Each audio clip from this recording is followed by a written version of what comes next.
Gracious Heavenly Father, we do thank you and praise you for this opportunity to come together. We thank you for our speakers making it here safely. We pray, Father, the message get out to the people, and we really pray for our country, Father, with the horrors and atrocity we've seen this week. We just pray, Father, you put those leaders in place who will do something, who will actually do what they say and will actually make a difference and do what they can to protect the people of this fine country. In Jesus' name we pray. Amen. Pledge allegiance. I pledge allegiance to the flag of the United States of America and to the republic for which it stands, one nation, under God, indivisible, with liberty and justice for all. And I'll turn the microphone over to Eldon. Thank you, Jim. We have a lot of important people here this evening. Some guys are even in suits and ties. But I saw a lady in the back who I put as number 1. She was signing up as a new member.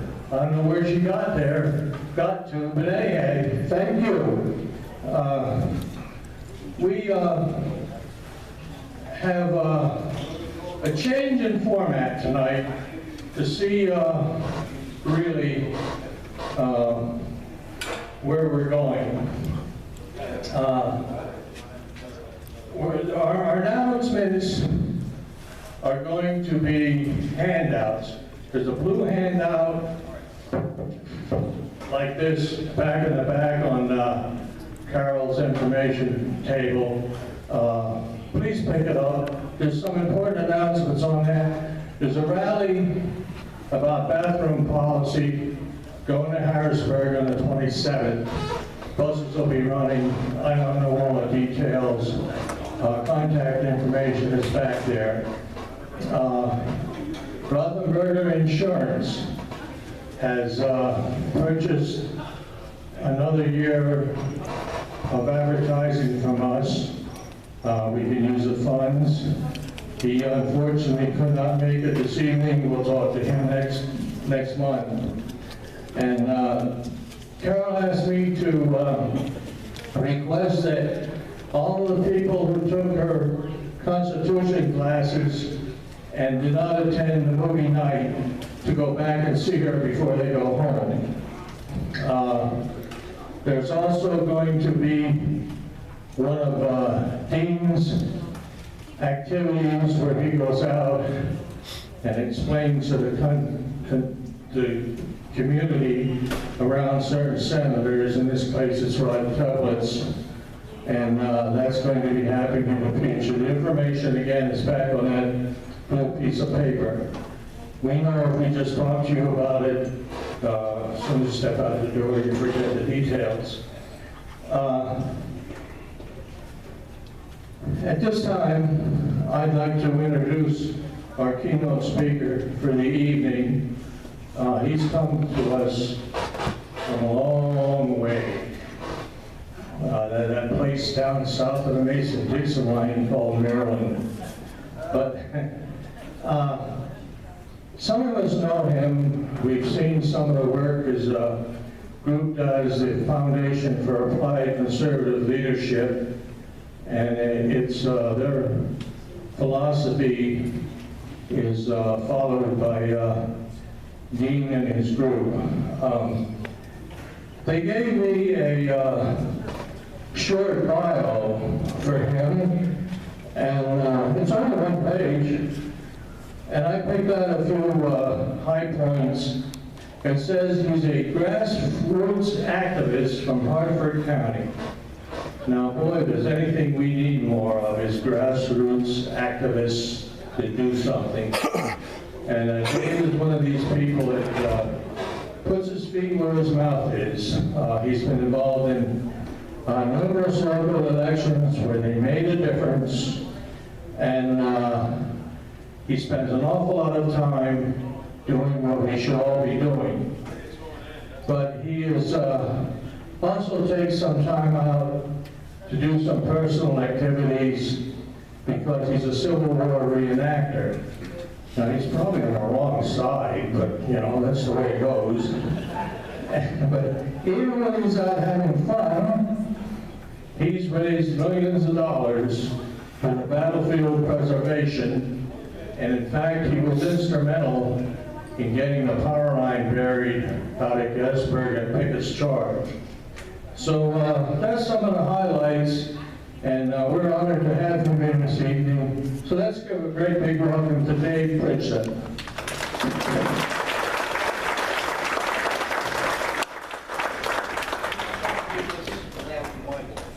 I'll try and do this without the mic. Thanks everybody. I'm glad to be here tonight. I first got involved in politics in 2008, and over the last years in my county, we've kept our property taxes level 4 times, and we've actually reduced them 3 times, so that we're currently paying in property tax what we paid in 2003. And there's not too many counties that can say that in the country right now. We defeated, we took our county out of Italy. I don't know if people know what Italy is, but it's the, in America, it's the arm of UN Agenda 21. And we removed that from our county also. I've helped get the county councilman elected, turned our Republican committee in our county. Oh, you can't? Okay. Turned our Republican committee in our county to predominantly constitutional conservatives. And one of the things I'm most proud of is just last month in May, a project I worked on for 4 years, we overthrew our national committeeman, Republican National Committeeman, to the RNC. And this gentleman, he had a lot of power because he was vice chair of the RNC Rules Committee.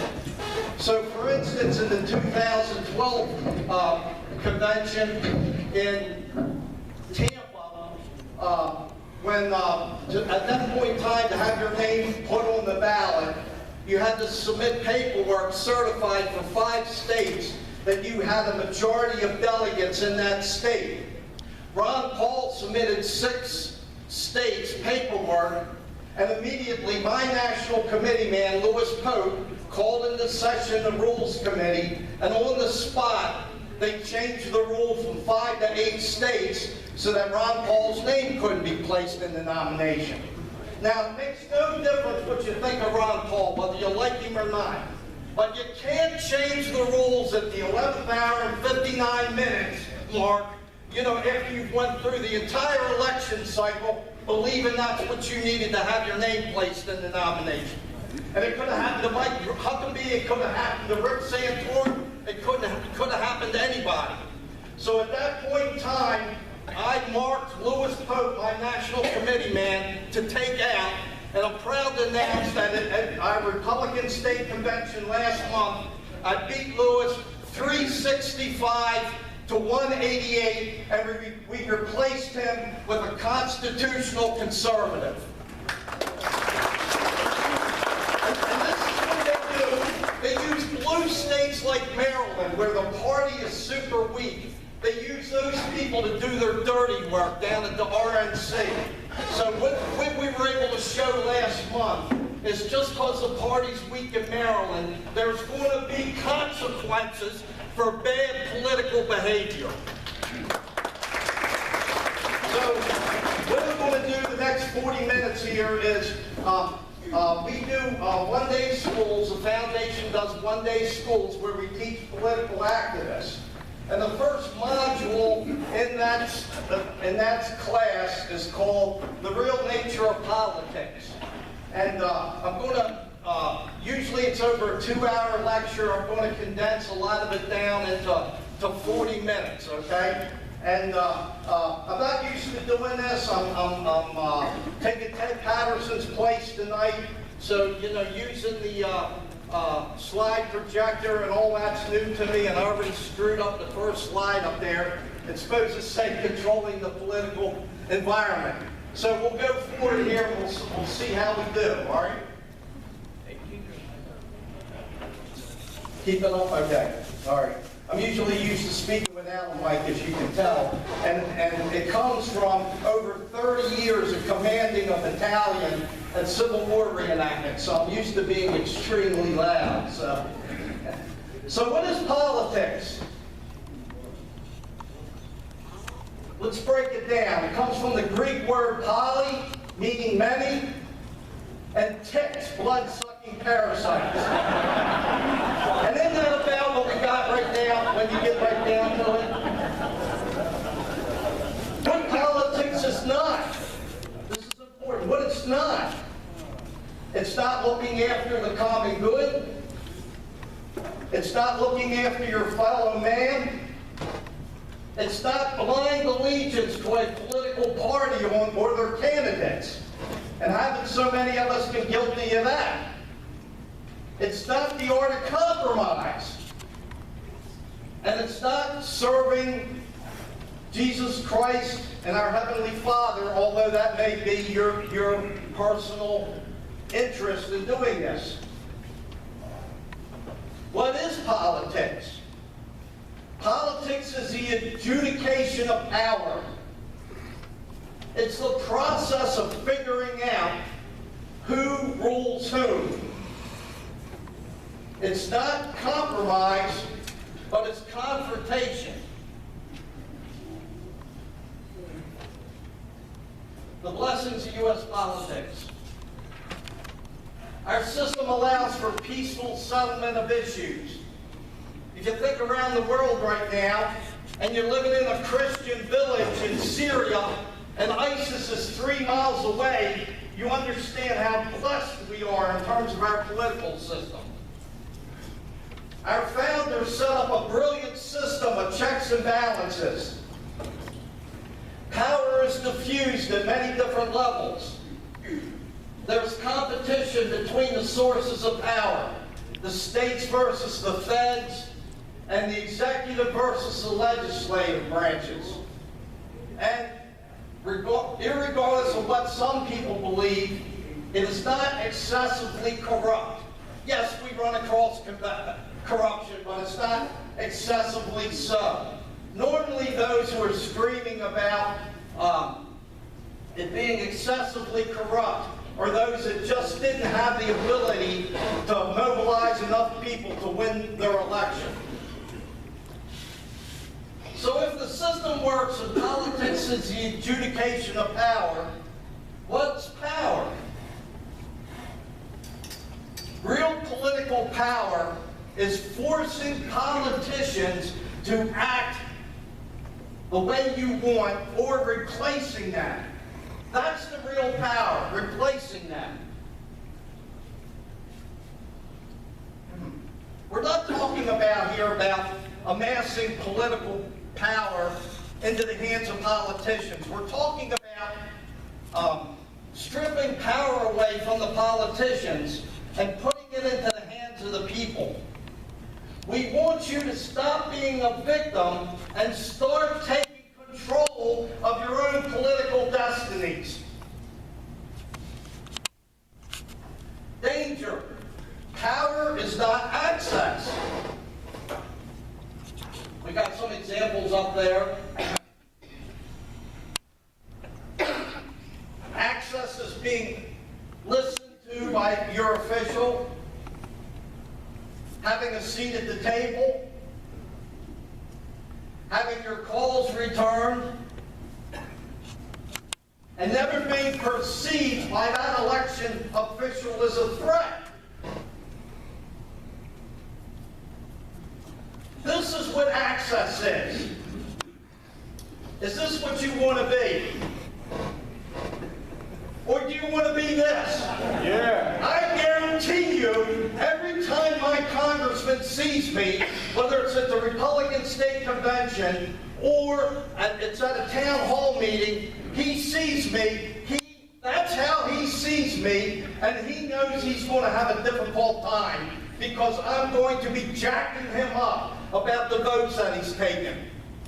And just one day, and you know this might escape a lot of you, do you all realize on Monday, while we're all watching what's happened in Orlando, they now pass selective service for women? All right, on Monday. And my Republican congressman voted for that. So now, I have to think about my granddaughters now registering for the draft. All right?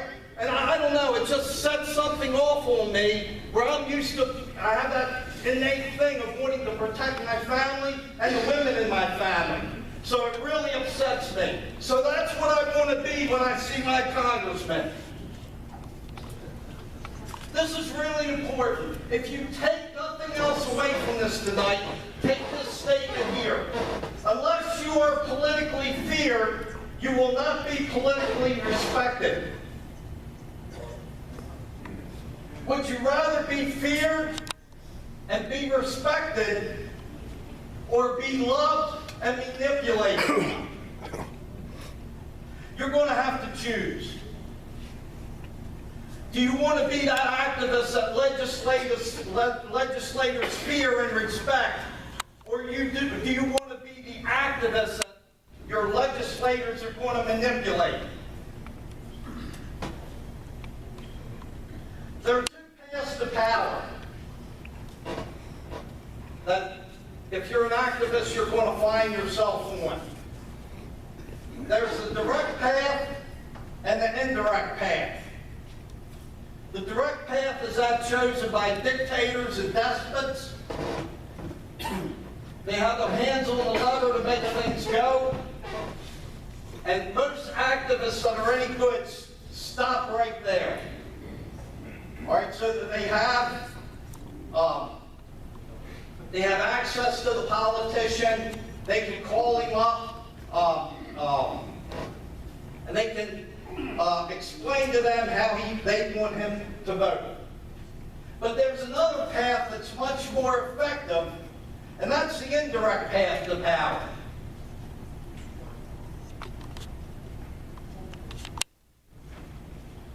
You control the environment of those on the direct personal path. So whether somebody's elected city councilman or state rep, they're on the direct path to power. So what we want to do is control the environment of those who are on the direct personal path. We want to be an agent of conflict on the outside. And think about it, you're familiar with a lot of groups like that. The unions are an agent of conflict on the outside. The environmental groups are, the homosexual lobby is, etc., right? And they exert tremendous pressure on the politicians because they're organized. There's no glamour on the indirect path. You don't get the media interviews, and overall you're less understood. But in the long run, it's much more powerful. So let's look at the indirect path to power. There's two theories. The first one is the education theory. The second is the mobilization theory. Education. Oh, we'll just educate the politicians. If we could just get them to understand how this bathroom thing is bad, then they'll vote against it. They'll support us. If we could just educate them on the issue. And then there's education of the people. If enough people are behind us, then they'll have to pass it. That really worked with Obamacare, didn't it? We had the masses of people behind us opposing Obamacare, but we didn't get changes in it, did we? So it's not a matter of educating the people. Think back. George Bush said we can't pass stricter abortion laws because the country, the people aren't ready for it. It's your job to educate people more, and then we can put in stricter abortion laws. So it's a typical politician. He's putting the onus on us to do the work, and not having the guts to stand up, go out there, and do the right thing. So we've all done this. Dave, I'm guilty of this. Oh, go down to the Capitol and hand them all a pocket Constitution. And once they read it, then they're going to get it. Well, if you believe that's going to be effective, bang head here, because that's what you're going to accomplish. Education educating the people. Take a look at your own family. How many of you in this room have family members that are staunchly liberal? Yeah. All right? How many of you have had political conversations with them? How many of you have converted them to being fierce liberty activists? If you can't convince your own family members of the righteousness of your cause, how do you think you're going to convert strangers? And then along with the education theory, you have people out there that feel, okay, well, if we just educate the public on our issue, we'll send a letter. Think about it. What, 12 million population in over 12.7 million in Pennsylvania. And even if you only did 5 million households, sent a letter to just 5 million households, and you got the best postal rates, it's still going to cost you $1 million to send that letter. And you're going to write the best letter in the world that you feel is going to convince the people to your cause. You got to decide who you're going to send it to. And even if you're a genius, what do people do with junk mail? You know, they throw it out. If only 95% of the people throw that letter out that you spent all this money to send out, you're a genius. If only 95% throw it out. Well, if they don't read the mail, then I'll blog about it. And that, we all know how useless that is. So the education theory is attractive. It's easy. It's not controversial. You may have fun writing the letter, but it's soft and it's safe. Education should be the servant of mobilization.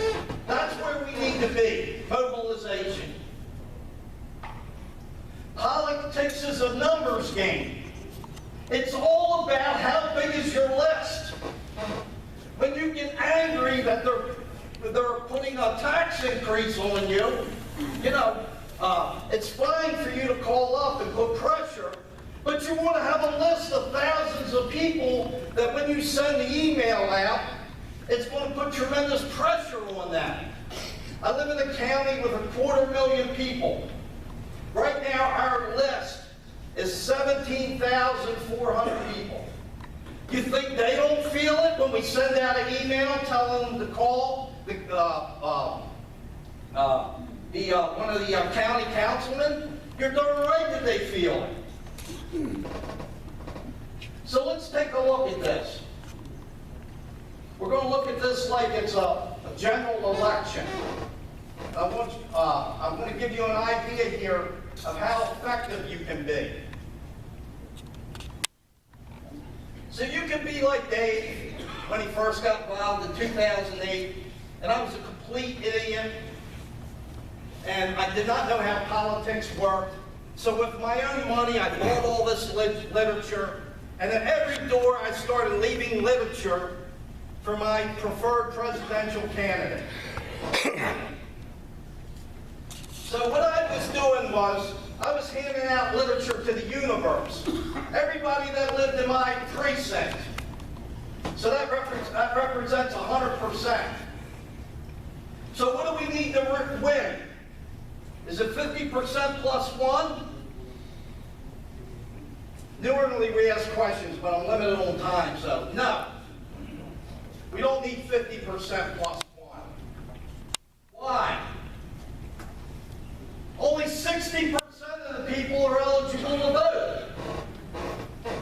Who's not registered? Who's not eligible? Minors, right? Under 18. Aliens, whether they're illegal or not, they're not allowed to vote. Felons, at least in my state, Maryland, they're allowed to vote now.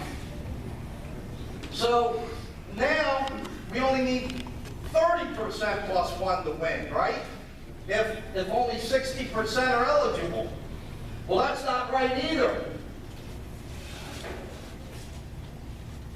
Because of that 60%, only 40% are actually registered to vote.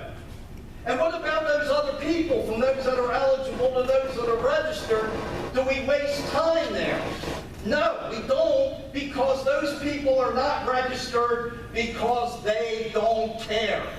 And if you get them registered, they're probably not going to vote because they don't care. So now, what do we need to win? 20% plus one in a general election? No, we can even go down farther here. Because only 24% of this whole universe actually vote. Only 24%. All right? So you see what an idiot I am going and putting flyers on every door in my neighborhood. The money I wasted, the time I wasted. So what do we need to win now? Is it 12% plus one?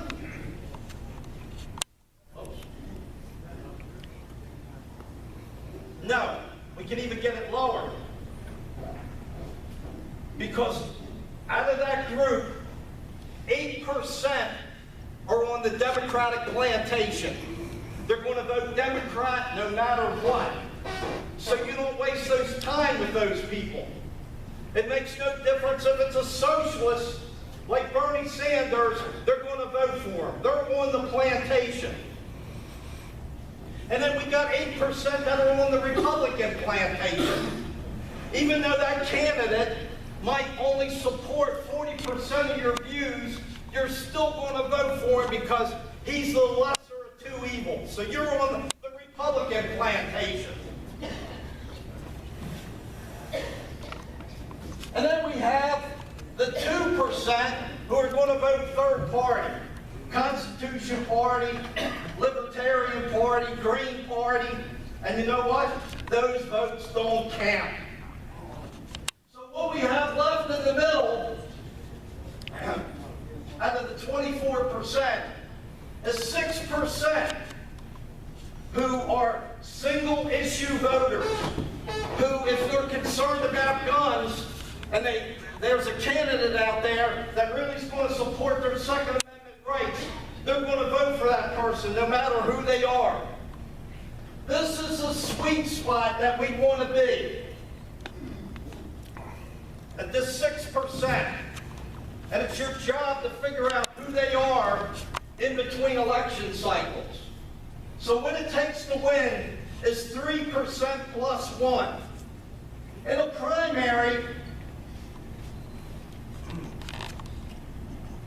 we're working over here with this 8% in the primary, and we're working here with these single issue voters. And then in the general election, we're mostly working here. Don't you think, looking at the universe, and then looking what it takes to win, don't you think you can do that on the local level? Yeah, it's hard work, but you're capable of doing that. It's just a matter of figuring out, you know, who that 3% is. We know who the 8% is because you can get the voter rolls and see who votes in every primary. Actually, that 8% in the primary is even going to be lower because not everybody votes in the primary. So you start to see how you can make change. You can do it. The political class. This is so important. I want everybody to think about this one here, all right? And you have to take this with you. And the next time you're interacting with a member of the political class, you have to think about this next one. If a member of the political class tells you how to behave or how politics works, ask yourself a question. If I believe them and do what they say, how does it benefit them? And who are we talking about with the political class? That's the elected officials themselves, their staff, it's down the Capitol, it's the lobbyists, etc. So if a member, let's repeat this, if a member of the political class tells you how to behave or how politics works. Ask yourself, if I believe that and do what they say, how does it benefit them? Ron's been through this. Ron Boltz. Oh, Ron, you got really good ideas, but you know, now's not the time right now. You know, I'll expend too much political capital if I could get behind you on this one. But Ron, you know, overall I'm a good guy. You know?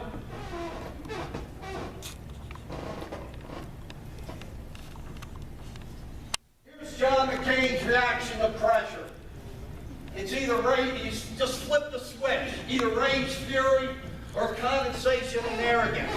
If you've studied his political career, you know how it is.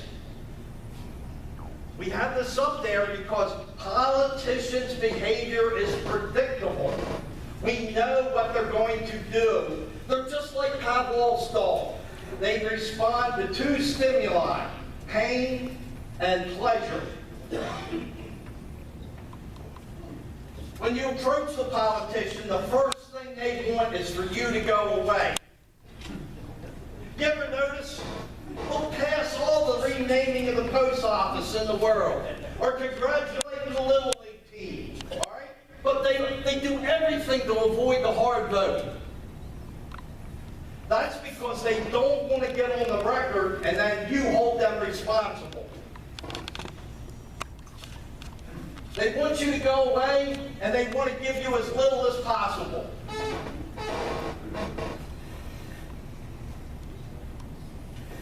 So let's look at politicians' reaction to pressure. First, they're going to ignore you. Okay? Oh, this is the first time I've seen him at one of the county council meetings. We'll just ignore him. More than likely, he won't be back. We'll put their arm around you. Dave, try and be reasonable here. This isn't how we do things here. They'll whine at you. This is a progression of what happens. Next, they'll whine. They'll threaten you. When I started going to county council meetings, it became evident I wasn't leaving. For a 9-month period of time, every council meeting I went to, they had 2 sheriff's deputies stand behind me wherever I sat in the room. Just to intimidate me, in other words. They'll have others threaten you. They'll attempt to buy you. How did they do that? Well, in my county, we had a successful Tea Party. And so the county councilman goes to the head of that Tea Party, Tony Pizarro, and says, Tony, man, you guys got a lot of great ideas. I understand what you're saying about how in different departments we can combine resources and everything.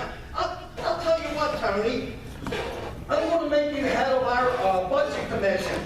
And you know, the next 9 months study where we can save money in the budget. So what's Tony do? Tony busts his rear end for the next 9 months, comes up with 28 recommendations of how the county can save money. And not one of those recommendations was ever implemented. But you know what? For 9 months, Tony didn't work on his Tea Party group, and the Tea Party group fell apart. So they will actively try and buy you out like that. And then finally, if you exert enough pressure, they may vote your way. If they do, rejoice. If any of these things happen, any of them, rejoice. And double down, because you're having an effect on them. So a minute ago I mentioned how they were, politicians are like Pavlov's dogs. They react to 2 stimuli, pain and pleasure. Pleasure, good press, public praise, being the center of attention. Oh man, walks into the room. Good to see you again. Good. Hey, how's the wife? How's she been, man? Hey, how's the grandkids, man? You know, yeah, you know. Right? The center of attention. We've all seen it. Thank you so much.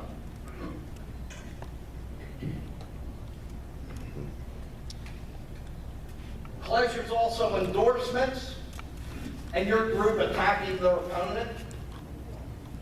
no challengers in elections. They all believe once they're elected that that seat's theirs. And how dare you come up with somebody to primary them? Volunteers is pleasure. Manipulating the rules. I talked about Lewis Pope, our national committee man before. Loved manipulating the rules. And the number one source is money. Not only for their campaign, but being able to say, hey, I know you want to vote for me. That bad bridge, man. I got that bad bridge replaced. You know, you're not losing your front end now when you drive over it. Right? So it's money for the district also. Oops. So, pain is a lot of the same things, just reversed. Bad press, public embarrassments, being ignored when they come into the room, denouncements, and challengers in the primary, political party opposition. That's a good one. John McCain was just censured in a unanimous vote by the Republican Party at convention in Arizona. Think that didn't sting? No volunteers, lack of money, and the biggest of all, the most painful to a politician, is angry voters. That's what they want to avoid at all costs. That's why they don't want to take the hard votes, because they know whatever hard vote they take, it's going to anger a certain body of people. So, who here is ready to deliver some political pain to bad politicians here in Pennsylvania in 2016? There we go, Ron, there we go, gentlemen. So I want to talk a little bit now about our schools. So they're one-day schools. They run on Saturdays or Sundays from 9 a.m. to 5:30. Lunch is provided. We teach 5 modules, including a crisis room. And what we do is we find and grow leaders. And we use a very different approach. We focus on confrontation and mobilization. We focus on leadership. And there's 4 component parts of being a good leader. Leaders plan, they prepare, they act, and they evaluate. So at the end of the fight, at the Republican State Convention, after we worked 4 years on sitting our national committee man, and over that process getting supporters elected in every county committee around the state, you know, we had to evaluate at the end and say, what did we do right? What did we do wrong? So that we're better able to wage a struggle like that, you know, in the future.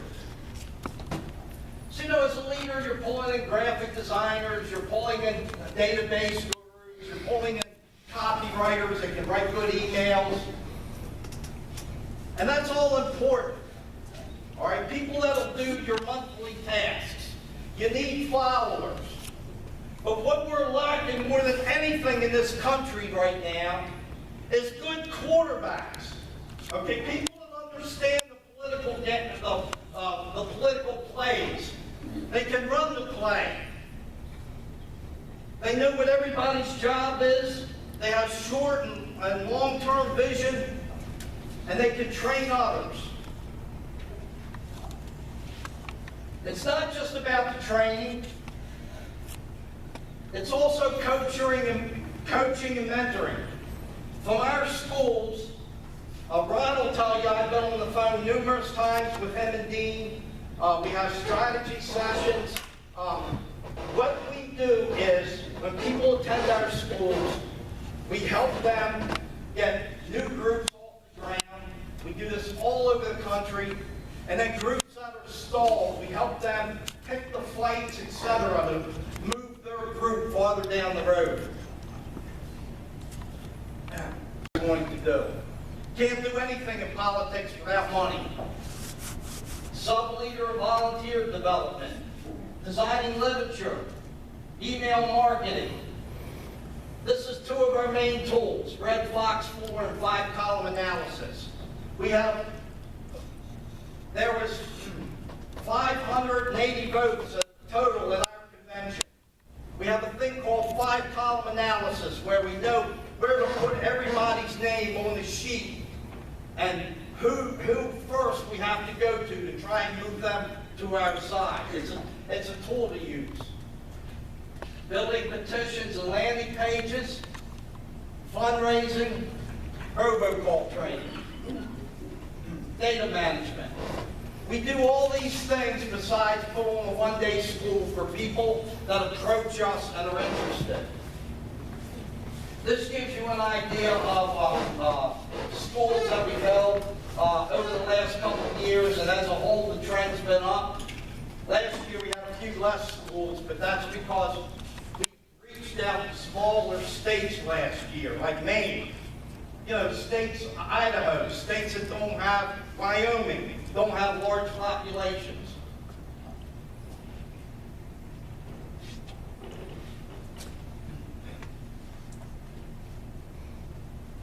The red represents the states that we've taught schools in since 2009.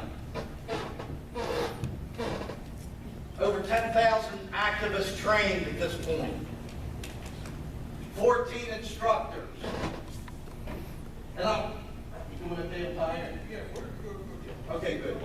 Okay, gotcha. So I want to show you a couple success stories from the foundation. This is Sean Dowd from Arizona.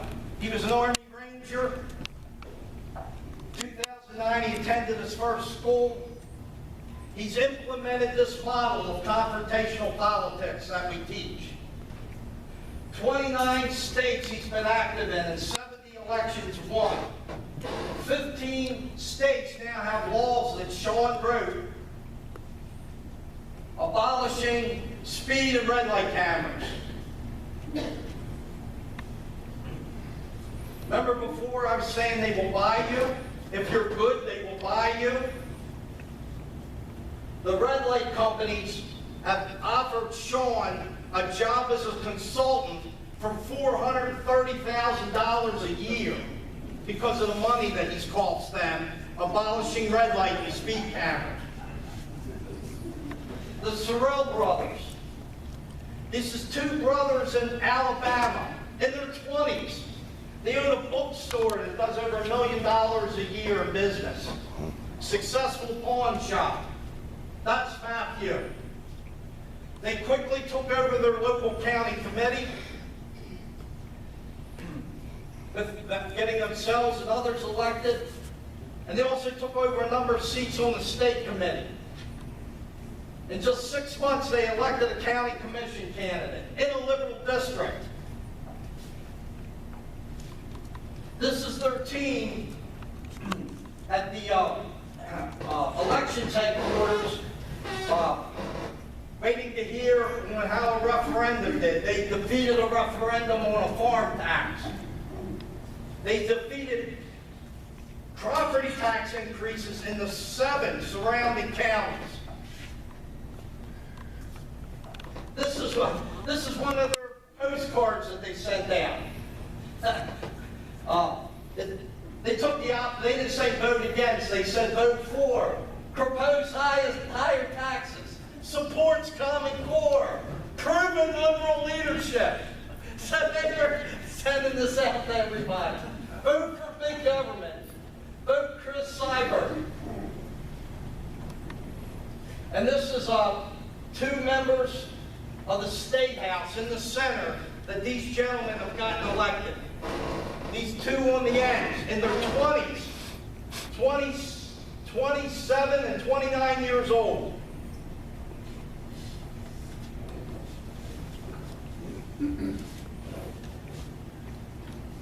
Let's finish up. We train inside leaders. Thomas Massey, Congressman from Kentucky.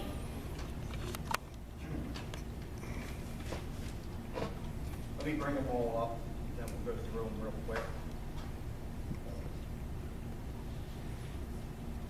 Delegate Gary Glenn, from Michigan played a big role up there in defeating right to work. Jonathan Strickland from Texas. He's our sponsor down there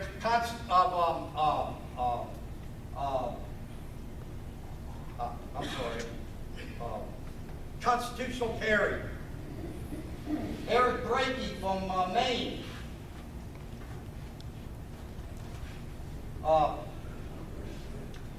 Past Constitutional Carry in Maine.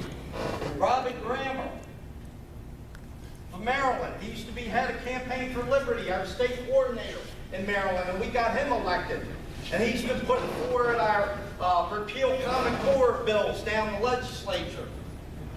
So you get the idea. These gentlemen all support the foundation. They sign letters for us and do fundraising for us. This is what we need you to do. We need you to become activists. Learn the tools. And your job as an activist is to pick the fights that are going to pull people down out of the bleachers and onto the playing field for the first time. And then just like a minor league baseball manager, we want you all to help teach them the fundamentals of the political game. So there's envelopes in the back for donations. We have a proven record of success. You can look through the different reasons.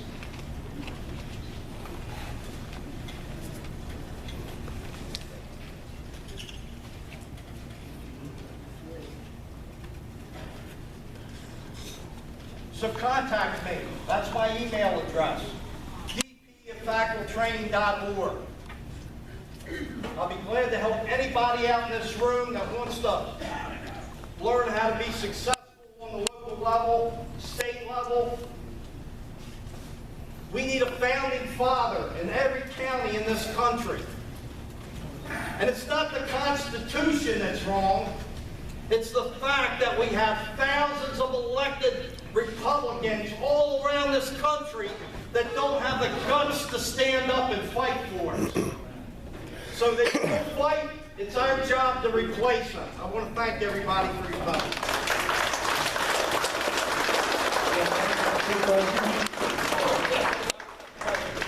Thank you, Dave, for that excellent presentation. And here's the other one. Does anyone have, he has time for a few questions. Does anyone have any questions at all for Dave? Where we should be going, where we should go? Questions, anyone? You guys can do this stuff too. Up until I got involved, my whole life I fixed air conditioners for a living. All right? You know, I didn't learn this, you know, I didn't know what I was doing when I first got involved. Okay, I didn't have a clue. I just knew that the opportunities my father had and I had growing up, my grandchildren are not having those opportunities. So I said, I got to step to the plate and start trying to make a difference here. So it's not like I was born with this knowledge of how to do this stuff. You know, I'm 64 years old. I still go up an extension ladder onto a roof every day to fix rooftop units. This stuff, it's not magic. You can learn how to do it. And we've got to take control of our country back. So. Now let's hear a big, great patriotic thank you for Dave. We have a question.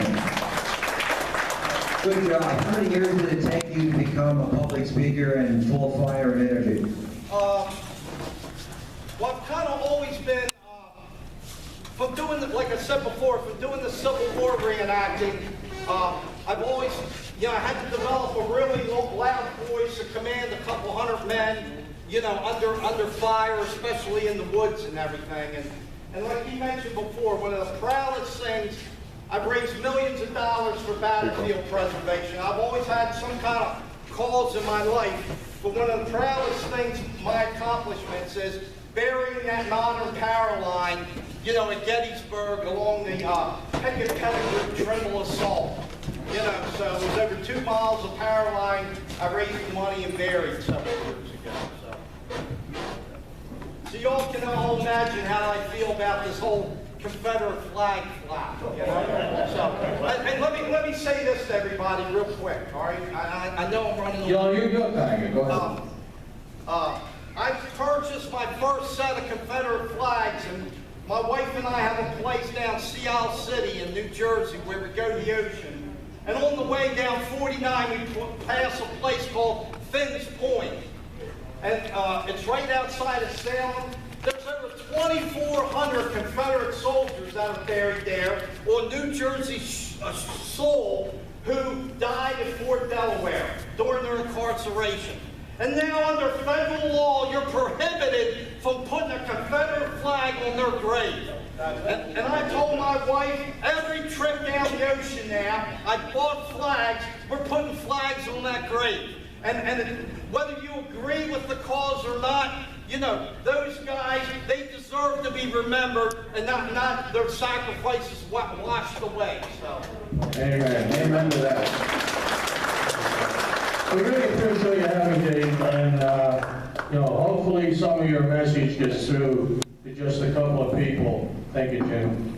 Have a good trip south on the other side of the line.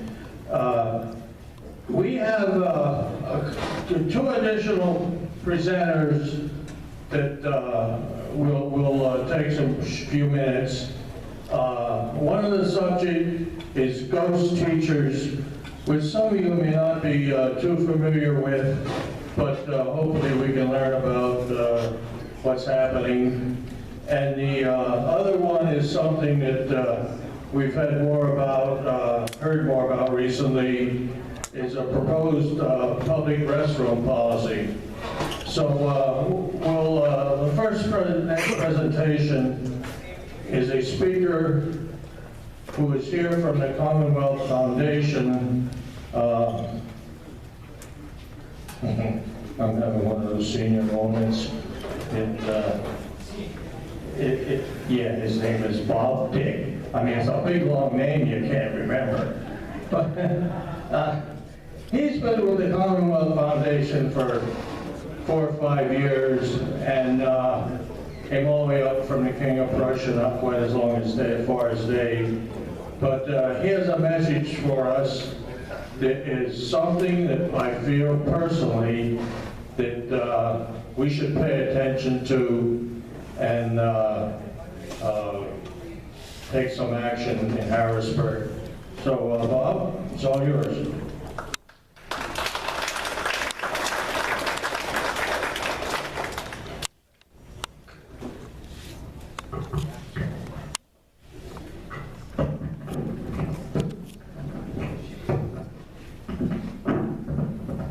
Can everyone hear me okay? So thank you for that introduction. I'd like to begin tonight by telling you that your local public school, there's a possibility that it's going. And what do I mean by that? Well, before I get into that, I just want to give a quick introduction. My name is Bob Dick, and I'm a policy analyst from the Commonwealth Foundation, which is an organization fighting to make Pennsylvania a more free and prosperous place to live for everyone. We are based in Harrisburg, but also, as Eldon mentioned, have an office in King of Prussia. So if you're ever in that area, feel free to stop by and then say hello. So I'm very excited for this opportunity to speak with you all tonight about the topic of ghost teachers. And I'm curious how many people are familiar with the term ghost teachers, or maybe have heard it in passing. Okay, so a few people. Well, what do I mean by a ghost teacher? A ghost teacher is a school employee who leaves the classroom for a union, but believe it or not, remains on the public payroll for on that school district. And so you may be able to find them on the books of the school district, but you're not going to see them in the halls of the school or teaching students in the classroom. And this is what we mean by ghost teachers. So here's just one example of how it works.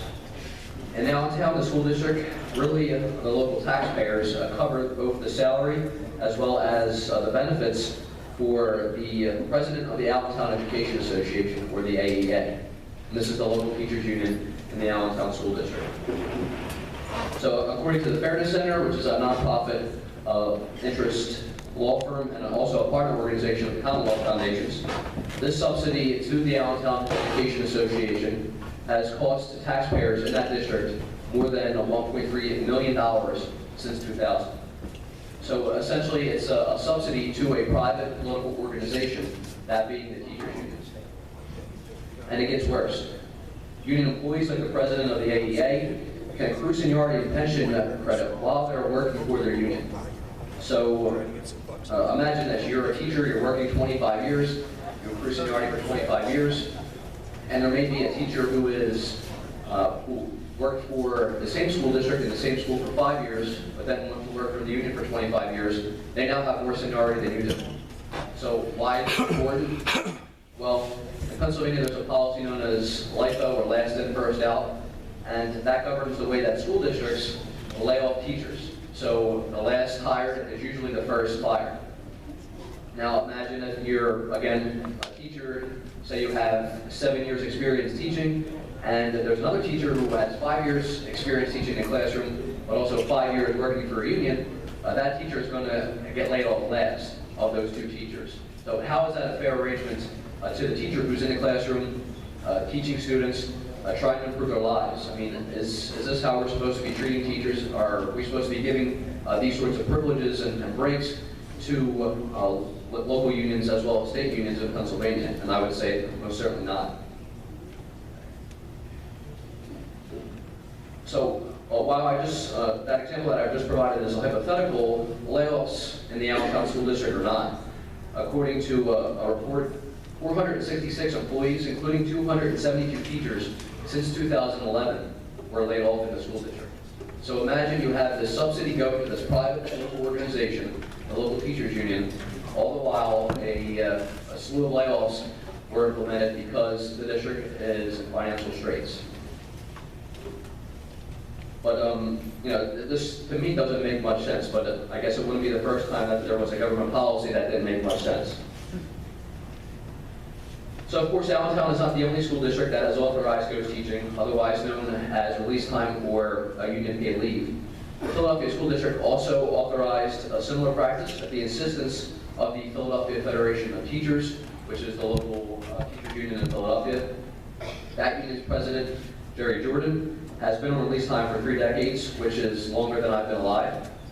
Though the union apparently does reimburse the Philly school districts for its costs, it's not required to do so. And just like in the Allentown case, teachers on release time can still accrue seniority and pension credit while they're working for the union.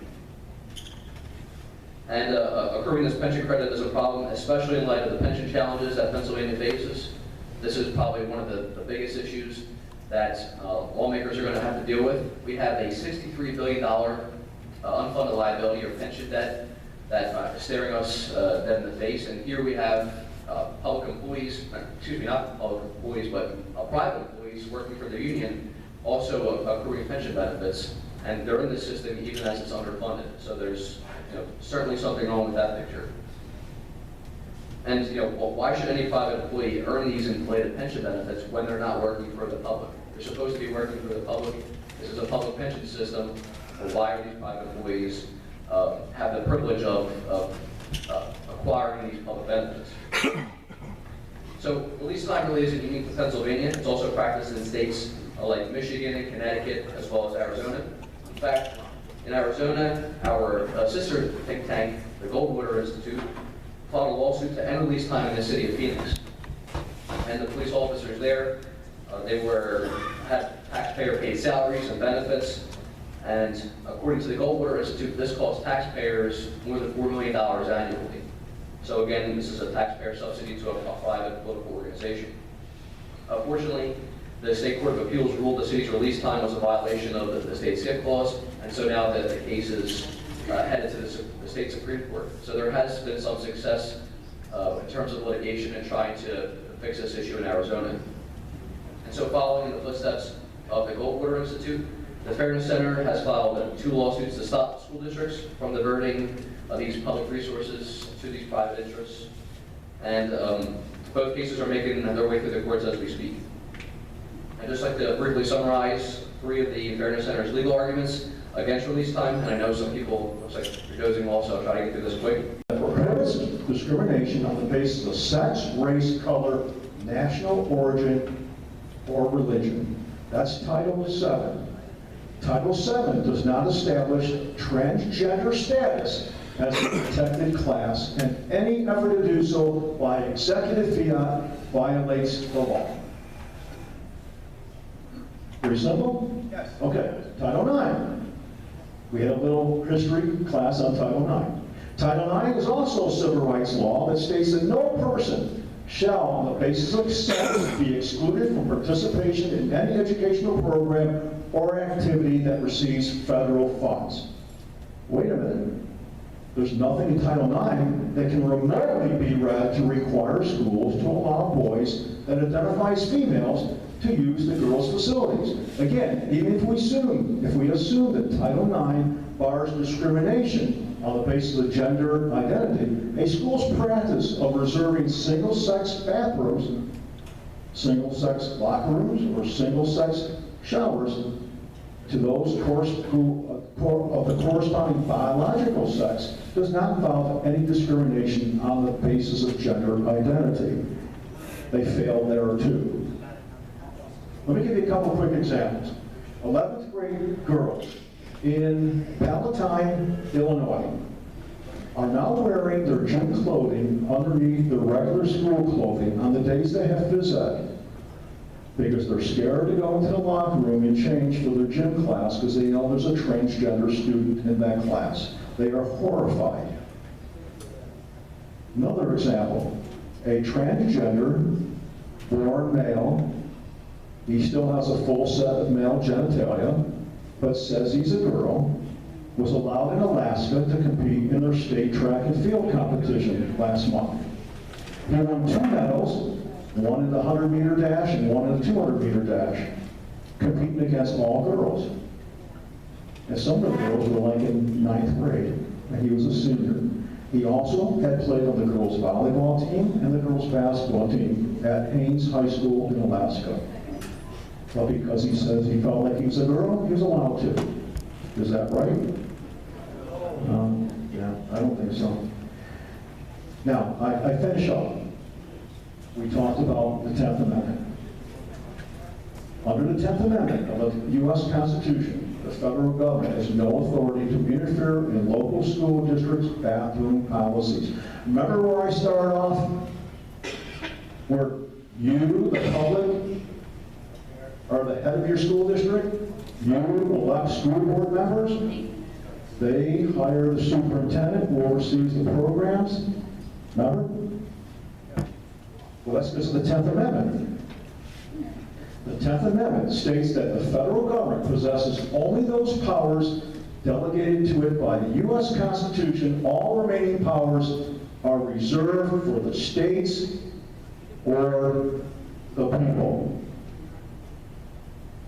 So this letter, this threat that went on Friday the 13th is a piece of garbage. This 25-page manual is not worth being toilet paper. In conclusion, in my presentation, now you gotta understand, I talk pretty fast, 3 minutes. It's only allowed 3 minutes. In conclusion, my statement to the board, this recent letter from the federal government providing guidance to schools on gender identification is offensive, intrusive, and totally lacking in common sense. I suggest, and I made it very clear, I said, this is coming from me. I'm not telling you what to do. But remember, I'm the public. You actually do answer to me. I didn't say that. Again, don't threaten me. I suggest that our local school district disregard the latest attempt of social engineering by the federal government and continue to use common sense to ensure a safe and healthy environment in our schools. While the letter implies federal money could be withheld, the letter is nothing more than guidance, and it's not legally binding, period. After meeting with my president of my school board, he told me they agreed. I lucked out. Hopefully you'll luck out. And again, if I can get 1, 2, 3, or I don't care how many of you go to your school board and follow this, please let them know how you feel. We lose our kids and they're trying to steal them from us, we lose everything. Thank you for your time. Stick around a second, Andy.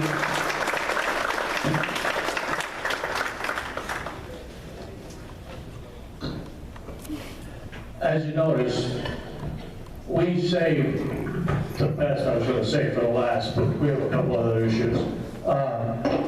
The last presenter, and Andy gave us some suggestions, but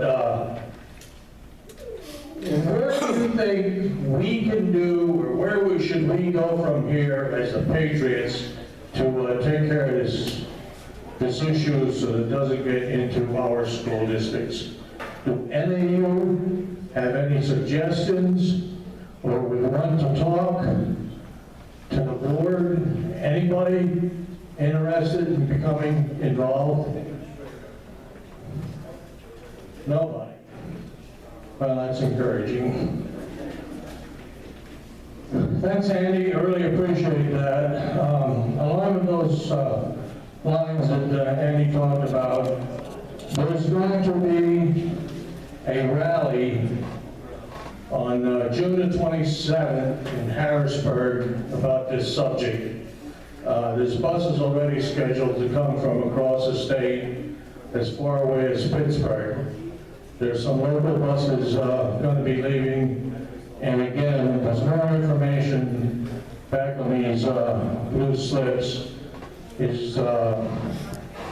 I'm not sure. I know some of the charter buses from the western part are charging $20 a person. I think the local buses will be free, but I can't guarantee that. Is there anyone here who thinks they can attend a rally on this subject in Harrisburg on the 27th? Yes. Bruce has the information. Oh, go ahead, Bruce. You want? No, he wants me to read. I went to these local schools. Bus list for June the 27th rally at the Capitol. Questions? Ask Jack. Jack's going to tell us a few words a little bit later on, so we can ask Jack at that time. Goal: to destroy the fairness bathroom bills. And Jack's been doing some work along that line. And there's a sign-up sheet here that says, please include name, phone number, blah, blah, blah, blah.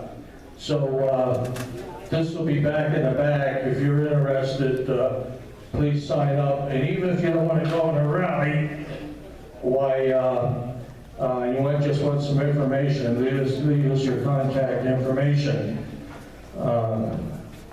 So now that Bruce interrupted me, I don't know where I was at. I think we concluded there's two other short little presentations that we want to make. And one is Betsy, I don't know where she got to. Right here. Oh, there she is. She's hiding by the food. Boy, I like her. From the Heritage Foundation, wants to say a couple words to us.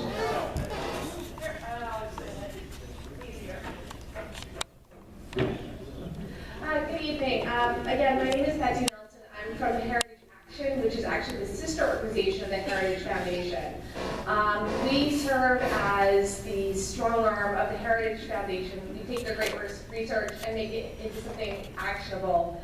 And we do accountability work, specifically pointing out, educating on key legislation, empowering our activists that we call sentinels, how to take effective action and communicate effectively with their members of Congress.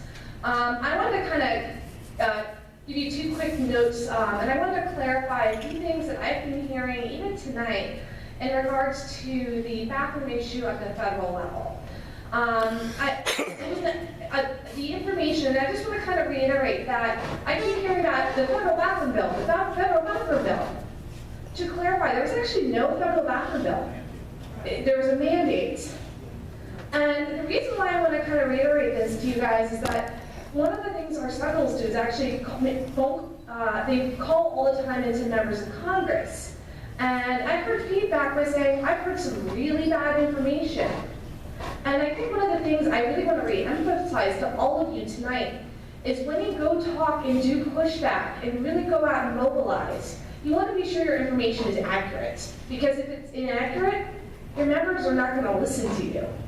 They're going to kind of, I hate to say it, and unfortunately I've seen this from quite a few members of Congress in this state, they're going to turn their heads, shake their heads, and kind of just walk the other way and not take you seriously. But in regards to the stuff on the Hill and what was going on last week, and what we were pressing so hard was a piece of legislation language added initially to the NDAA, then stripped and pulled onto another piece of legislation, the Water and Energy Appropriations Act, called the Maloney Amendment. Has anybody else heard that phrase in the last couple weeks, the Maloney Amendment? The reason why I'm bringing this up is because this is not the first time it's going to come up, and it's already coming back from the dead. Congressman Maloney is a congressman from just outside of New York City. He is openly gay and is pushing legislation to restrict federal grants and contractors from working with companies that don't follow Obama's mandate for what is considered socially acceptable. So, and unfortunately, these are organizations, many of which support our military, that have a culture that tends to be very conservative, very family-oriented, a lot of social conservative values that, for us, we're very concerned about. Organizations that support traditional marriage, that they support companies and causes on a private level, things like that, will no longer be eligible to get contributions from the government. Or, excuse me, their contracts from the government. These are military. This isn't just our military. This is sometimes some of our textbook producers. I know we can get into this, but a lot of other organizations. I'm just trying to throw things out there to say it's not just military, but it's across the board. Now, one of the things that, why does this matter? Well, it sets up a dangerous precedent that is not already in law. Notice Obama is using Title VII and Title IX to try to enact this legislation, to enact this sovereign edict, per se. If the Maloney Amendment passes, there is legislative ground that recognizes the new, and that was a great definition, by the way, of sex or sexual identity under the Obama definition. And as we know, the left has consistently gone in and used the court system to pass the legislation and mandates they want.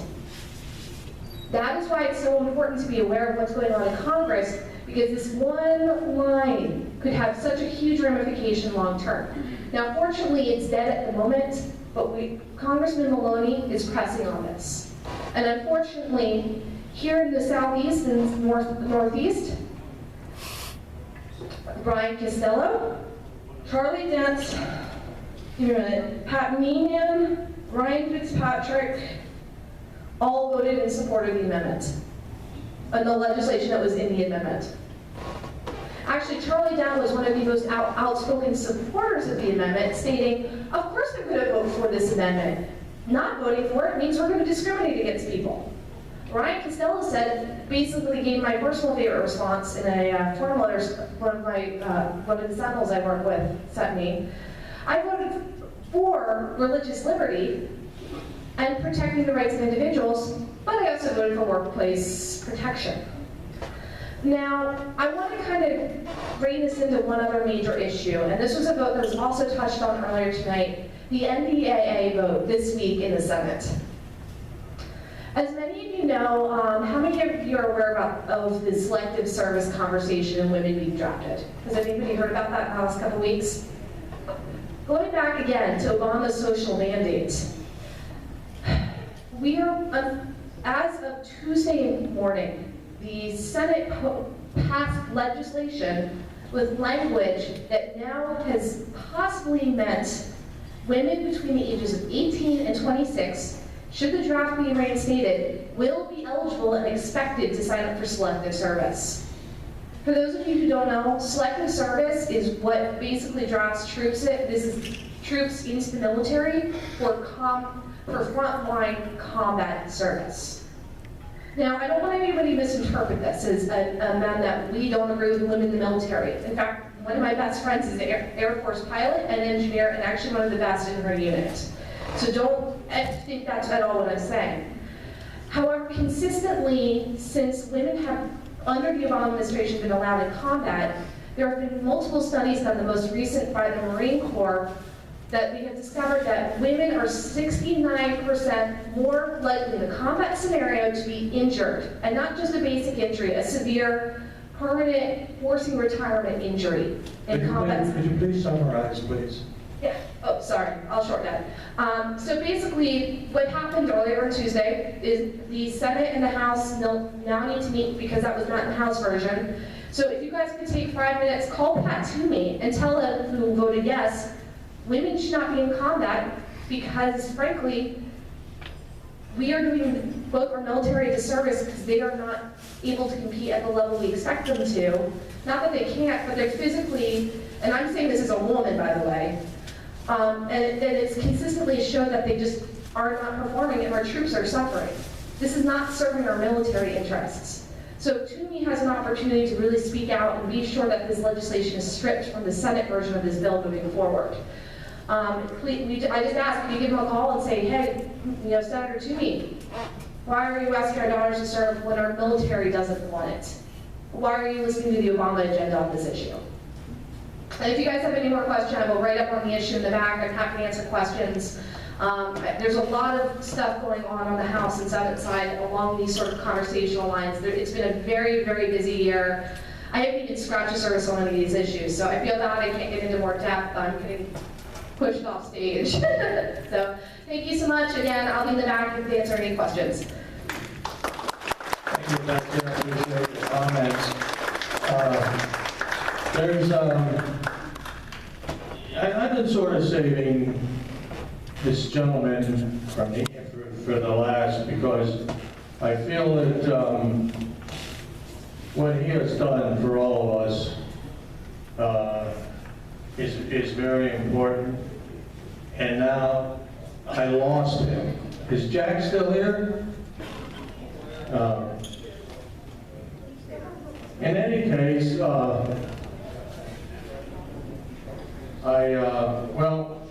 I think he's back there.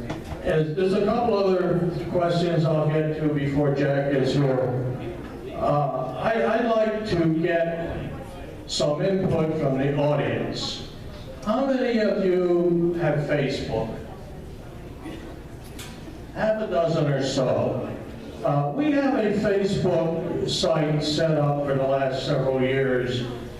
Is anyone aware that the Patriots has a Facebook site? I thought not. Is there? There's a gentleman that volunteered to teach us how to use it, to what advantages it has for the group. Is there anyone here who would like to learn more about Facebook or how to use it? Nobody gives a hoot, okay? It is something that can be, I think, a strong advantage to our cause. The other issue I want to bring up is there's been a group formed several months ago that I feel strongly about personally. You don't hear much about us, but what reminded me is I see a pastor who's involved with the group in attendance tonight, and we call ourselves Constitution, Christianity, and the Constitution. Our goal is to teach the affects the gospel and the Constitution and Christianity have in our Constitution. We're planning, coming up with a planning meeting shortly. Unions in Pennsylvania does not allow unions to negotiate on behalf of private employees, which these members on release time would be, because they're not working in the public schools, but they're working for a private union. Also, this practice is nowhere authorized in the Education Code, in Pennsylvania's Education Code, which means that it should not be a part of a collective bargaining negotiation. It should not be a negotiable item. And also, it violates Pennsylvania's Constitution's gift clause, which prohibits the Commonwealth from pledging or loaning a credit to the Commonwealth to an individual, a private organization, or an association. Basically, the idea is public resources should not be used specifically for private purposes. But in this case, this is a subsidy to a private organization, and that's why they make the case that this is a violation of that gift clause.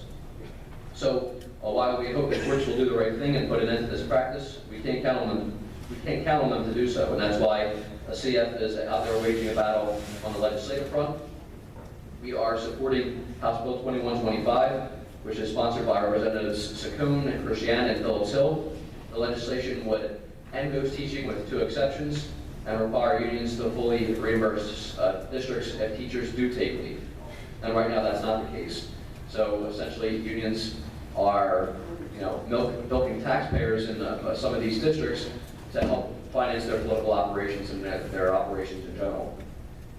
But this legislation will ensure that teachers are actually paid to teach and not do union work, and that should be the ultimate goal of any good piece of legislation.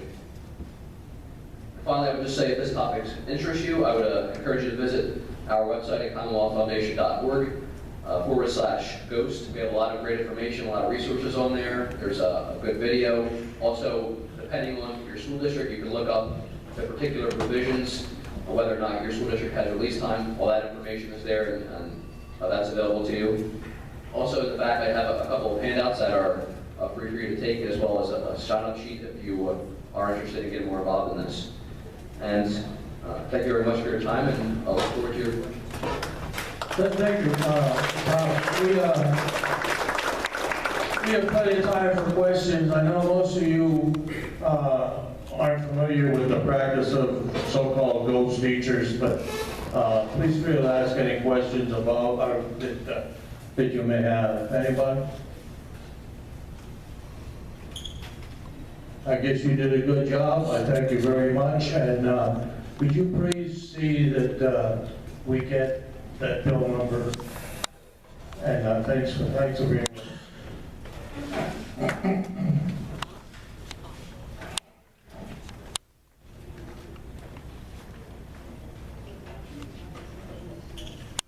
This is a practice that is fairly well spread in Pennsylvania school districts.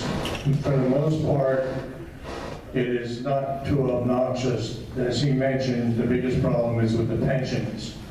But to try to solve that, we're proposing that we have a petition in the back to be signed. If you will please sign them. The petition states that we want the legislator to enact legislations that this practice must stop. Taxpayer money cannot be used for third-party interest, and petition also states you're stealing from the Treasury, which is a felony. You can go to jail. So in any case, that petition is back there to be signed. Our next, I forgot. The Foundation for Conservative Leadership runs on donations. There's envelopes back there. If anyone feels that they want to support them, feel free. Our next presenter is someone you've seen up here before, and it is a subject that is dear to a lot of our hearts. He's going to talk to us about proposed bathroom, restroom whatever policy you want to call it that's proposed by our dear president. At this time, Andy, it's all yours.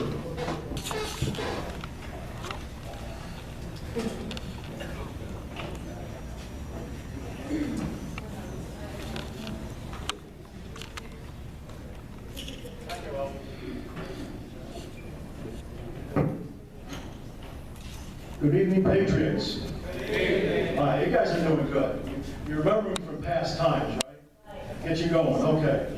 Newsflash, before I start, this just came in. Gun shop owners, AR-15s flying off the shelves at $500 a pop.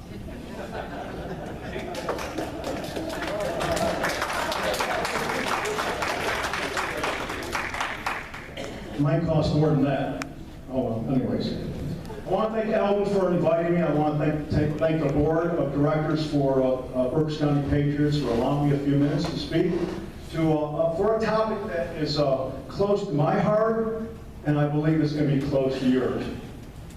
And that's the way our children are being handled. Not a single day goes by, agree or disagree, where we get up and we feel like we're getting hit in the head every day with some kind of intrusion on our rights. Yes or no? Yes. It gets kind of sick after a time. You feel like you're swimming upstream and you're getting nowhere. Yes or no? Yes.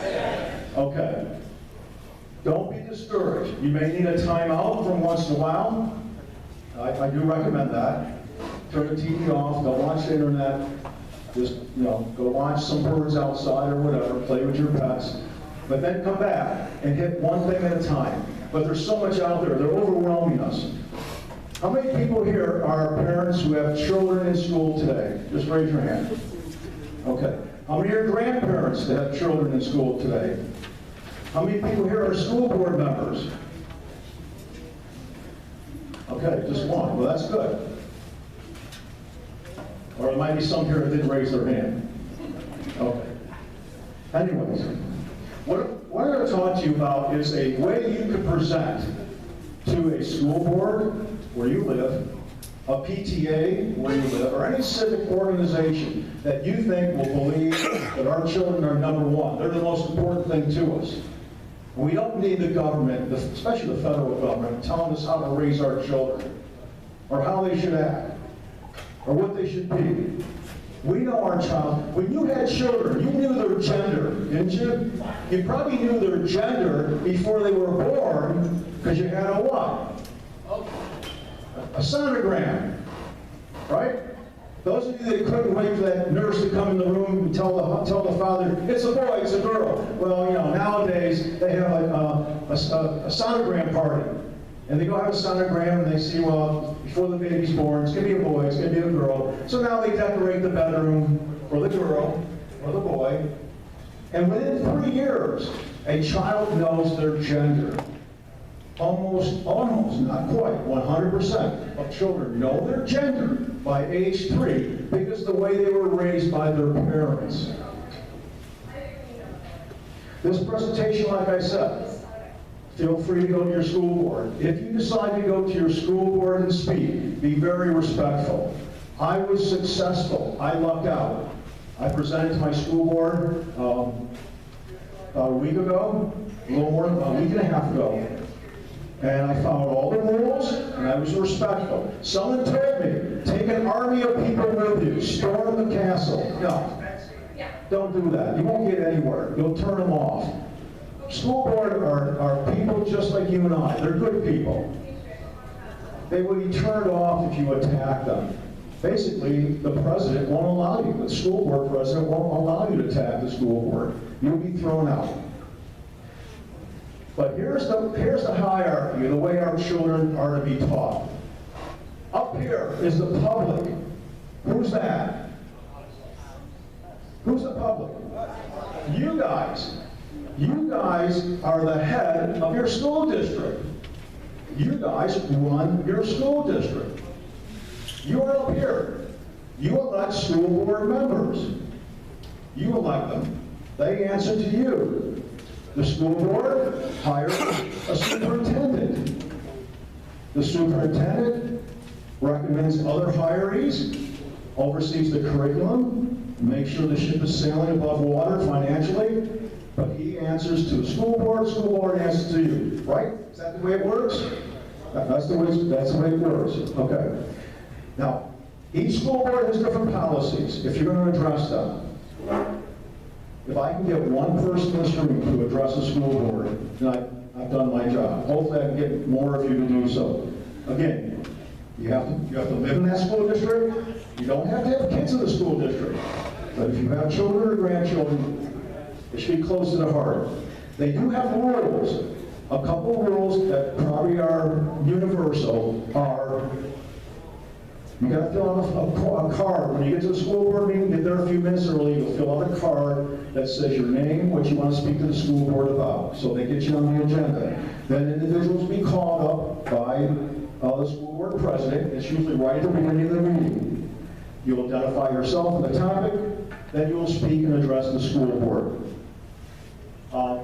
My school district limited me to 3 minutes. Now, I was over 3 minutes, but that's okay, because they like hearing me, I guess. Those are the rules.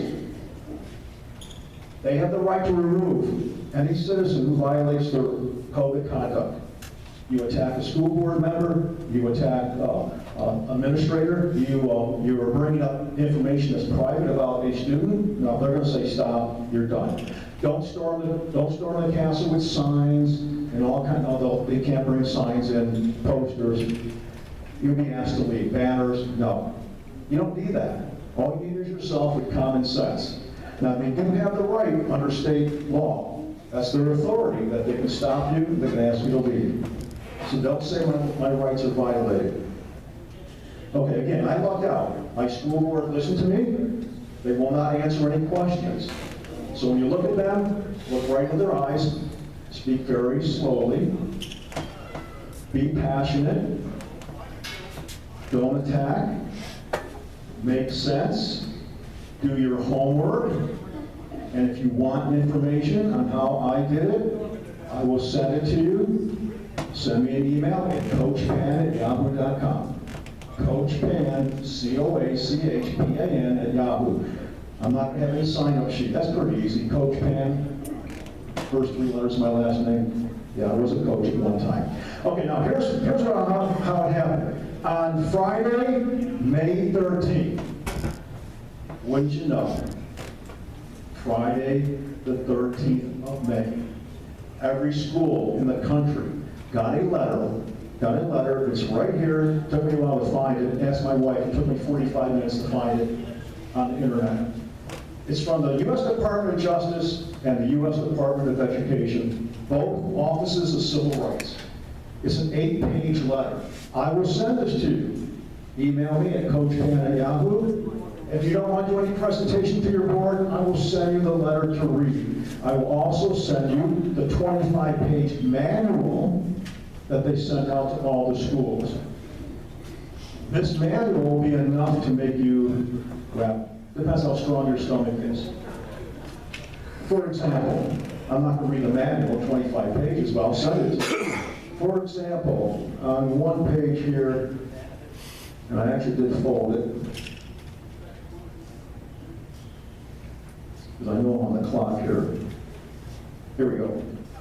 Here's one page. It talks about what can schools do to make transgender students comfortable in the classroom.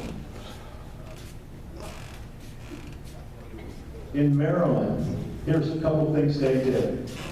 When they line up kids to go somewhere, you know, like elementary school, line up to go to lunch or line up to go to the gym, the old practice was boys line up here and girls line up there. You remember that? Yep. Raise your hand if you remember it. Okay. The new practice is you can't do that. You're going to say birthdays between January and June, line up here, or everyone who's wearing the colored cream, line up there. Give me a break. Here's another thing, in part of the manual of recommendations. How do school dress codes apply to transgender students? Some schools have policies that allow transgender students to dress consistent with their gender identity. So a boy thinks he's a girl, wear a skirt. I won't go any further than that, but that's what they're saying. Again, this 25-page manual, I'll send it to you electronically. You'll be flabbergasted. You really will. Just reading it. Okay. Again, this is what I prepared. This is what I presented to my school board. Oh, by the way, a week following, I had breakfast with the school board president because I wanted to make sure that what I said got through the people sitting there looking at me with stone cold eyes. And I lucked out, people. I lucked out. He told me they agreed with everything I said.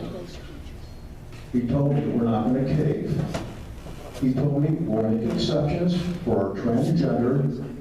He told me how many they had in the school district. I was surprised. That's kind of high. But they weren't going to interfere with our other children. That's okay. I'm okay with that. On May 13th, Friday the 13th, the Obama administration sent a letter to all public schools saying that they must allow members of biological sex who identified as transgender to use the same showers, locker rooms, restrooms, and also housing accommodations as members of the opposite sex, or they will risk losing federal funding. That means that they go on a field trip overnight and a transgender, a boy who says he's a girl, can room with a girl, can shower with a girl, can use the bathroom with a girl, or vice versa. The guidance specifically forbids schools from requiring students to undertake any medical procedure before being classified as transgender. They do not need to have surgery, that would hurt, or take hormone treatments.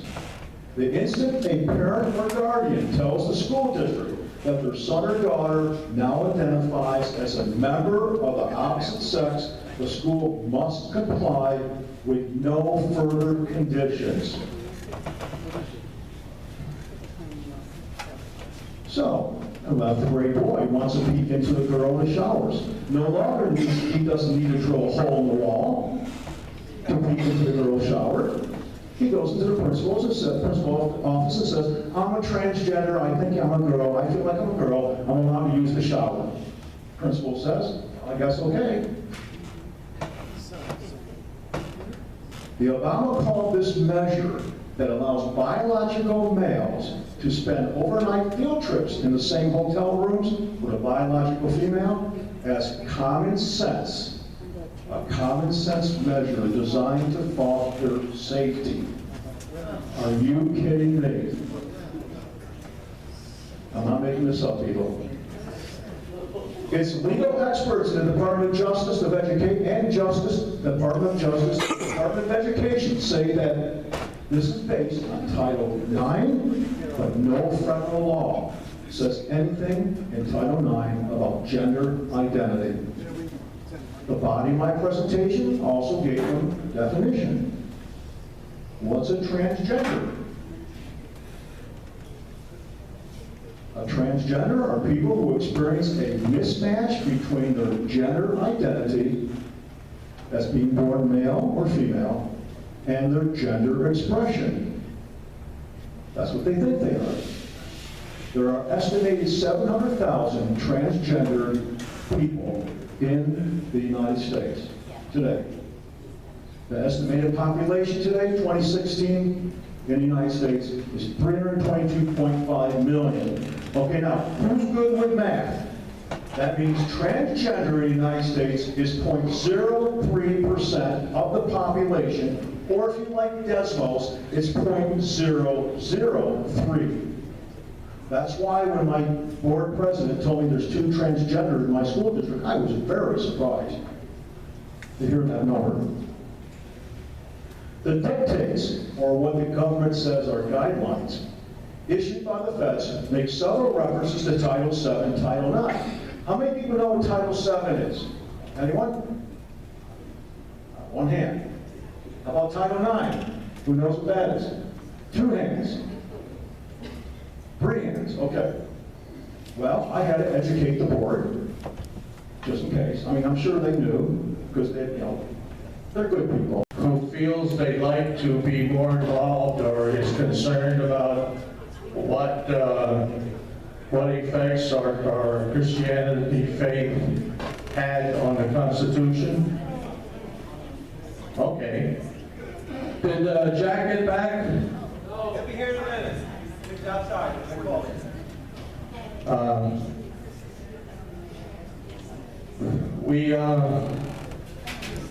That's mostly about all I have. If, does anyone have any comments they'd like to make, please. Stand up or use a loud voice or use the mic.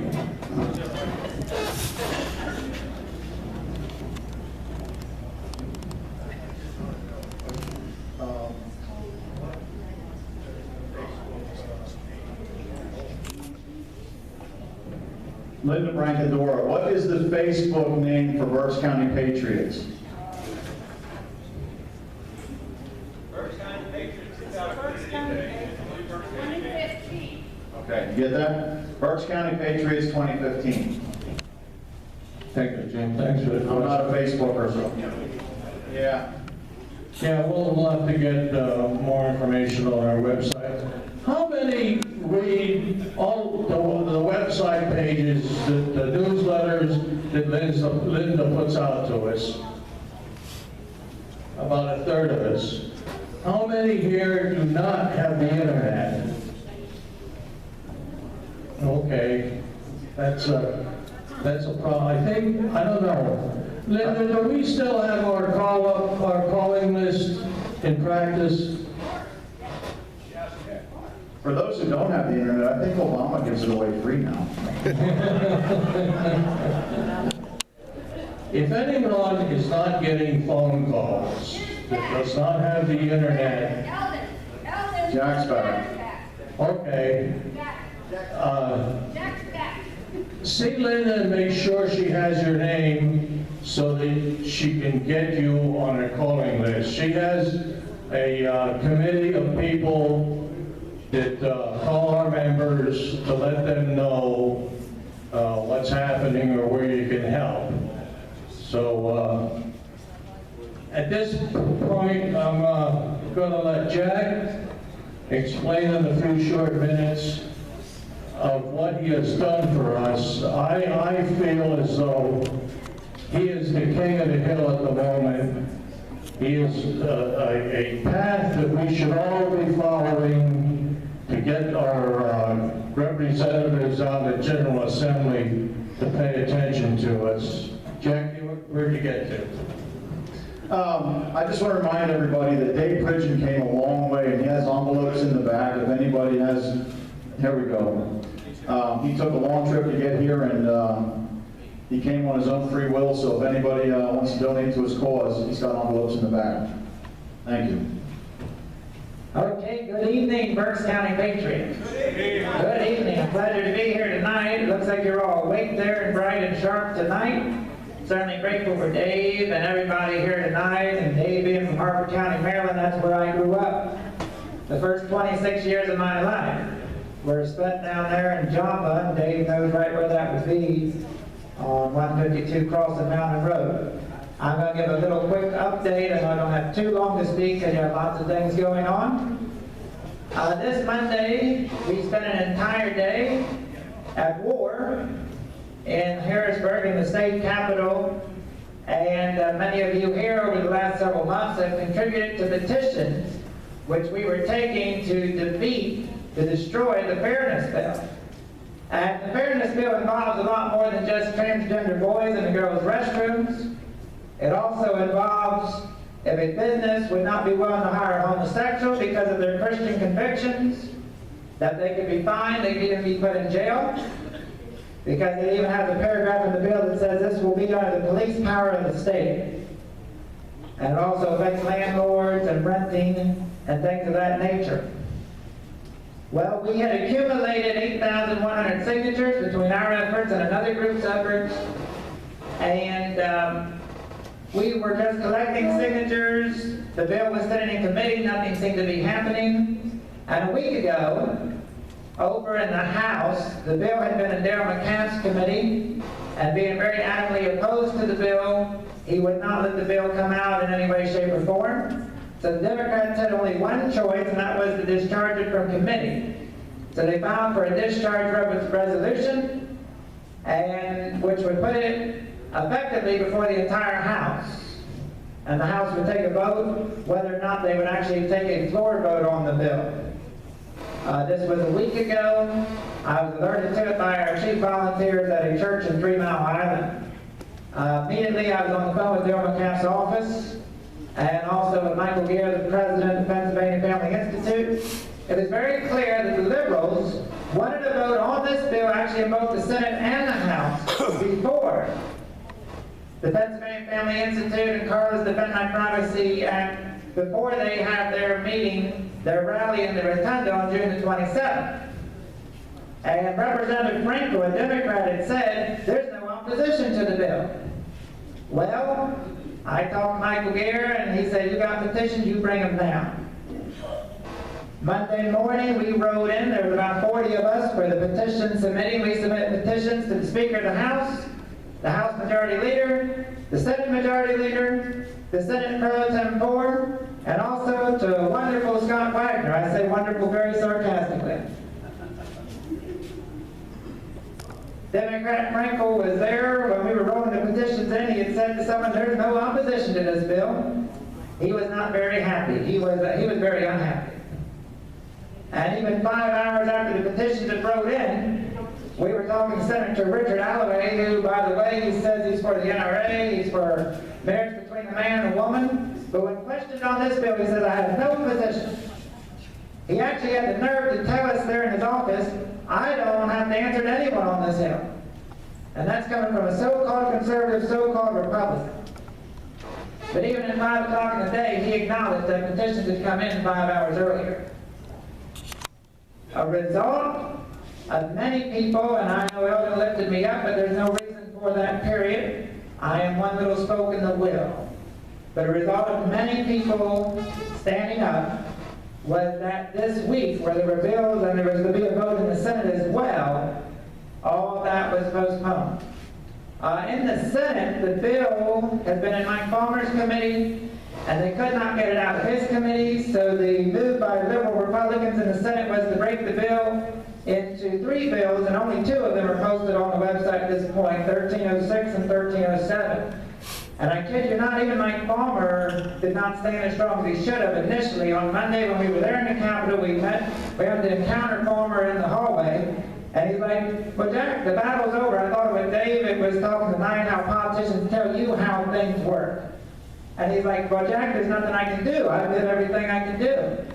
Well, we and some others fussed at him pretty good, and the result was that Wednesday morning, when one of these 1306, I think it was 1307, was to come for a committee vote, he stood up like he was supposed to, and he stopped the vote on that bill. So that's where we are at this point. There have been no votes in the House on the discharge resolution, on House Bill 1510, and the Senate Bill 974, which was the full Senate version of the Fairness Bill, is sitting dormant, or I say appears to be dormant. I say that because the liberals are very, very crafty. But it is also split into 2 to 3 other bills in the Senate. There may be votes coming up as soon as Monday again, but those different Senate bills and the House bills. What can you all do as patriots? Well, you know, it's interesting, when I was sitting in Richard Alloway's office, I said to him, if you care about this country even 5% as much as Thomas Jefferson did, you will not vote for this bill. And so I would say to you patriots, if you care about this country 5% as much as Thomas Jefferson did, you will call your state senators, your state representatives, and you will make sure you want them to vote against the fairness bill, no matter what number it is, because they are trying to split it into other numbers. The current numbers: Senate Bill 974, Senate Bill 1306, Senate Bill 1307, and House Bill 1510. That's what we have. And make sure you call your representatives, your state senators, and have them vote against this bill vigilantly. Now, it is Monday, June the 27th, and I believe we have a clipboard. Is that going around, Linda, for the busing?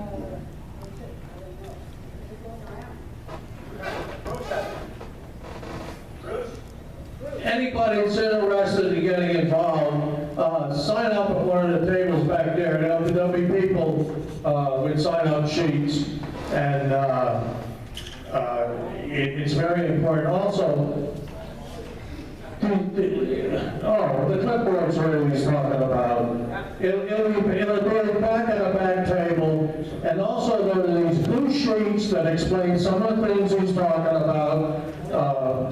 There's more information. Anyone who's interested, and I hope a lot of you are getting involved in some action stuff, please pick up these sheets as a little reminder at home. I'm sorry if I cut you off, Jack.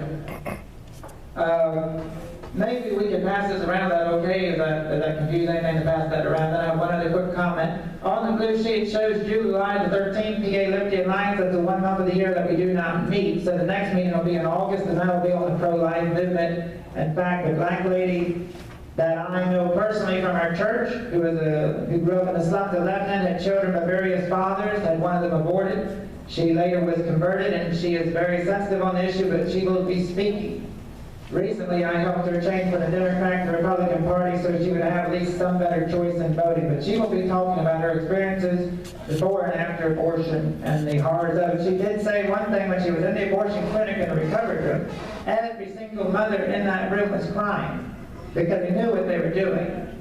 So much for the pro-choice movement. Thanks a lot, Jack. For all these, let's give them a great big paper there. That's all I have for the evening. Does anyone have any comments they would like to make? Yes, Eldon, I do. There's an event tomorrow night. If you haven't seen the movie 13 Hours, The Secret Soldiers of Benghazi, if you haven't seen it, you should. The Berks GOP is presenting it. I believe it's free. It's at 8 Lincoln. It's at 6:30. The doors open. There will be candidates there if you want to talk to them as well. The movie starts at 7:30, and I think Linda has a surprise. Also, if I may make a comment, the massacre, folks, that happened in Florida, where we had 49 killed, 53 injured, over a 3-hour period. Just imagine in that nightclub if they were allowed to carry. Florida has a law that banned carrying in that particular nightclub, all nightclubs. Can you imagine the toll itself would have been less than it was? So even though the terrorist obviously is to blame, the state of Florida and those legislators that passed that particular bill have some blood in their hands. But what I'm getting to is that there's Washington, D.C. right now, they're trying to make capital gain on this. They're trying to now reduce your Second Amendment rights, as well as some other rights. Right now, you need to call Pat Toomey and Senator Casey. You must tell them they are not to vote for any bill that affects our Second Amendment rights, any bill that comes up, no matter what they say. Folks, tell them not to mess with our guns, but it's very important that you do call them. They will be working this weekend, so please call them tomorrow. Thank you, Eldon. Hey, thanks a lot, Sam. Appreciate that. We'll close with a closing prayer by Jim. Before we close in prayer, Jake snuck out on us because we were going to give him this duty that he really hates. So we need some Patriot help here. These guys are stuck with 22 hot dogs in the kitchen. And since Jake left, we have volunteered Dave to eat them all. Right there, raise your hand, Dave. If you guys don't help Dave, he has to eat all the hot dogs left. So please help Dave out. All right, let's close in prayer. Gracious Heavenly Father, we do thank you for this time we've had together. We thank you for all our speakers. Pray to give them safety as they travel back home. Thank you for their message. And we do pray, Father, for all those affected by this horrible tragedy that's happened in Orlando. And for, I'm sure, Father, other tragedies to come, Father. I just pray that the right people be put in place, Father, that can maybe stop some of this from happening. I pray, Father, that you would give our leaders wisdom. You say in your word that if we pray for wisdom, we pray for our leaders, that you will give them wisdom. And I just pray, Father, that that would happen now. I pray you would give us all wisdom, Father, to be diligent, look around us, know our surroundings, and just really report anything we see, because I do believe this is going to become the norm in this country if we don't do something. So, Father, just please give us all what we need, Father, to see and just protect our military and protect those who've been affected. I hope everyone heals from this tragedy and that no more like it come about. It's in Jesus' name we pray. Amen.